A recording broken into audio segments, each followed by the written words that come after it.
दोस्तों मैं आपको बता दूं कि यूजीसी नेट के डेट रिलीज़ हो चुके हैं। अभी से मुझे लगता है 1 घंटे पहले एनटीए के वेबसाइट पे 18th ऑफ जून को जो आपका पेपर होना है, सारे you can say shift 2 shift में बेसिकली एग्ज़ाम होना है।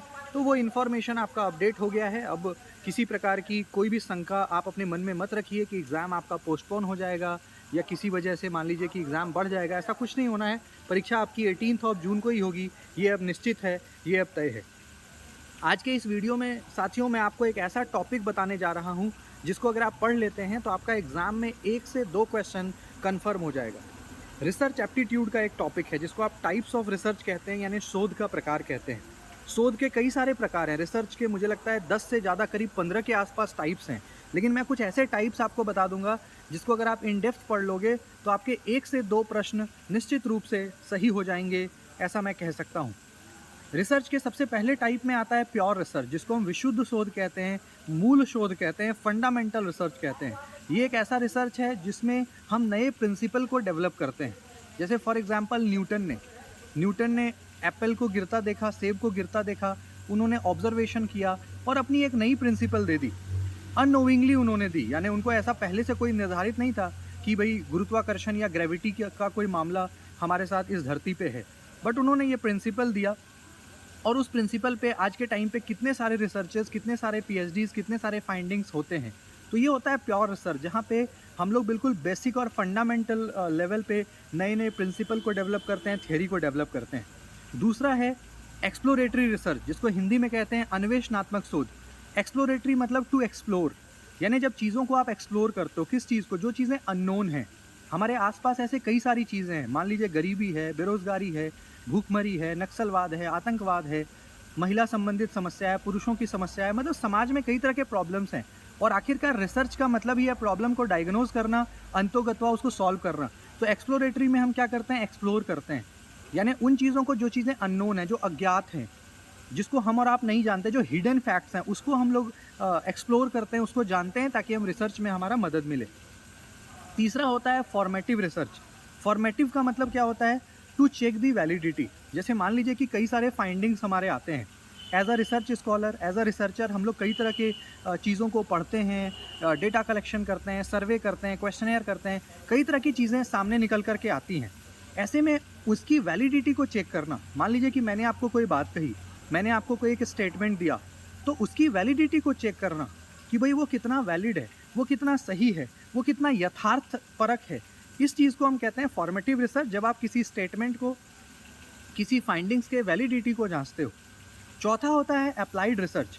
साथियों, अप्लाइड रिसर्च का मतलब होता है व्यवहारिक शोध, जिसमें मान लीजिए कि ऐसे कई सारे छोटे छोटे और बड़े बड़े लेवल पे भी प्रॉब्लम्स होती है। और अप्लाइड रिसर्च एक ऐसा रिसर्च है जिसको इवन गवर्नमेंट ऑफ इंडिया भी इसको यूज़ करती है अपने प्लानिंग एंड डेवलपमेंट के लिए, अपने योजना को बनाने के लिए और तमाम तरह की चीज़ों को करने के लिए। क्योंकि अप्लाइड रिसर्च में क्या होता है कि सबसे पहले हम प्रॉब्लम्स को डायग्नोज करते हैं सबटल लेवल पे, छोटे लेवल पे, और उसके बाद हम उस पर समय लगा करके और उसको ढूंढते हैं। जैसे एग्जाम्पल के तौर पे मिड डे मील स्कीम, या मान लीजिए मनरेगा है। मिड डे मील स्कीम की बात करें गाइस, मान लीजिए दिल्ली के अंदर आपको मिड डे मील स्कीम की हालत को पता करना है कि उससे कितना फ़ायदा हो रहा है, बच्चे कितने, अटेंडेंस कितनी बढ़ रही है, या रिजल्ट पे क्या हो रहा है। ऐसे में आप अप्लाइड रिसर्च करेंगे, व्यवहारिक शोध करेंगे, ताकि आपको बिल्कुल एकदम एक्यूरेट डेटा पता लग जाए कि मिड डे मील के लागू होने से या सरकार उस पर इतना पैसा खर्च कर रहा है तो उसका क्या लाभ जो है हो रहा है। इसके बाद होता है एक्शन रिसर्च। एक्शन रिसर्च, जैसे इसका नाम है एक्शन, वैसे ही इसका काम भी है। मान लीजिए कि कई बार हमारे पास ऐसा होता है कि हमारे पास समय की बहुत कमी होती है, कम समय में हमारे को रिजल्ट देना है। आप मिड डे मील स्कीम पे ही काम कर रहे हो, आप मनरेगा पे काम कर रहे हो, समय कम है लेकिन आपको रिजल्ट देना है। ऐसे में हम अपने सैंपल साइज को छोटा कर देते हैं, अपने सैंपल, तो इसको हम कहते हैं एक्शन रिसर्च। समय कम है लेकिन फाइंडिंग्स देने हैं, रिजल्ट देने हैं, तो एक्शन रिसर्च देते हैं। अगला होता है डायग्नोस्टिक रिसर्च।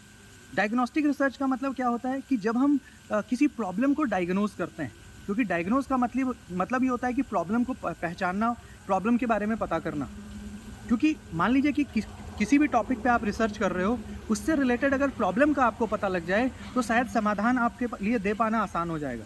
तो डायग्नोस्टिक रिसर्च होता है जिसमें हम जड़ तक जाते हैं, प्रॉब्लम को जानते हैं कि भाई जो हमारा टॉपिक है उससे रिलेटेड प्रॉब्लम्स क्या हैं। जैसे गरीबी है, मान लीजिए भारत में गरीबी की हम बात करते हैं, तो गरीबी के क्या क्या कारण हैं। इलिटरेसी भी हो सकता है, lack of education, lack of skill, lack of infrastructure, कई तरह की बात हो सकती है। गरीबी का एक कारण नहीं है, मल्टीपल रीजंस हैं। तो उसको आप डायग्नोज करते हो, फिर उसको समाधान करते हो। इसके अलावा qualitative research, quantitative research. Qualitative में हम लोग क्वालिटी की बात करते हैं, क्वांटिटेटिव में हम लोग आंकड़ों की बात करते हैं, मात्रा की बात करते हैं। और इसके बाद जो लास्ट हमारा है, जो हमारा लास्ट हमारा आता है हिस्टोरिकल रिसर्च, यानी ऐतिहासिक अनुसंधान, जिसमें हम इतिहास की बात करते हैं। क्योंकि आजकल आप देख रहे हैं गाइस कि इतिहास संकलन की बात हो रही है। जो हिस्ट्री में जो चीज़ें हुए हैं, जो जो इंसिडेंट्स हुए हैं, इतिहास में जो चीज़, उसको फिर से हम लोग रीरीड करते हैं, रीराइट करते हैं, रीइवैल्यूएट करते हैं कि भाई जो हिस्ट्री की जो चीज़ें हैं वो कितना सच है, कितना गलत है, कितना उसमें यथार्थता है। तो इन चीज़ों को हम हिस्टोरिकल रिसर्च कहते हैं, जब हम हिस्ट्री के चीज़ों को जांचना, परखना और उसके बाद हम अपने फाइंडिंग्स को देते हैं।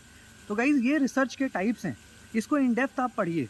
सभी रिसर्च के टाइप्स में कुछ सिमिलैरिटी है, तो कुछ कहीं ना कहीं डिफरेंसेस भी हैं। इसको अगर आप करते हो, आपका 1 से 2 प्रश्न हो जाएगा। अगले वीडियो में मैं और भी आपको चीज़ों को बताऊंगा। आपको कोई भी प्रॉब्लम हो तो आप कमेंट सेक्शन में लिख के देना, मैं ज़रूर आपका जवाब दूंगा। धन्यवाद।